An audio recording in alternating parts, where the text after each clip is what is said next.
ಸ್ನೇಹಿತರೆಲ್ಲೇ ಇದ್ದರೂ ಅವರೊಂದಿಗೆ ಸಂವಹನ ನಡೆಸಲು ವೇದಿಕೆಯನ್ನು ಒದಗಿಸುತ್ತದೆ.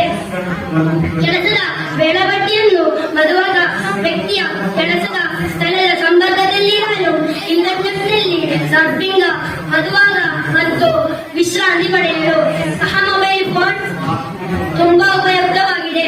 ಮೊಬೈಲ್ ಫೋನ್ ಬಳಸುವುದರಿಂದ ಹಲವಾರು ಅನಾನುಕೂಲತೆಗಳಿವೆ. ತೆಗೆದ ಹೃದಯಗಳು, ತಲೆನೀರು, ಗುಬಿಗೆ, ಕಿವಿ ಸಮಸ್ಯೆಗಳ ಮತ್ತು ಮೆದುಳಿನ ಹಾನಿಯು ಮೊಬೈಲ್ ಫೋನ್ಗಳನ್ನು ಅತಿಯಾಗಿ ಬಳಸಿ ಒಬ್ಬರು ಪಡೆಯಬಹುದಾದ ಕೆಲವು ಕೆಟ್ಟ ಪರಿಣಾಮಗಳಿವೆ. ವಾಹನ ಚಲಿಸುವಾಗ ಚಾಲಕನ ಮೊಬೈಲ್ ಫೋನ್ ಬಳಸುವುದರಿಂದ ಅನೇಕ ಅಪಘಾತಗಳು ಸಂಭವಿಸುತ್ತದೆ. ಆದ್ದರಿಂದ ಮೊಬೈಲ್ ಫೋನ್ಗಳು ಆರೋಗ್ಯಕ್ಕೆ ಒಳ್ಳೆಯದಲ್ಲ. ಅವರ ಕೈಯಲ್ಲಿ ಮೊಬೈಲ್ ಫೋನ್ ಹೊಂದುವುದರಿಂದ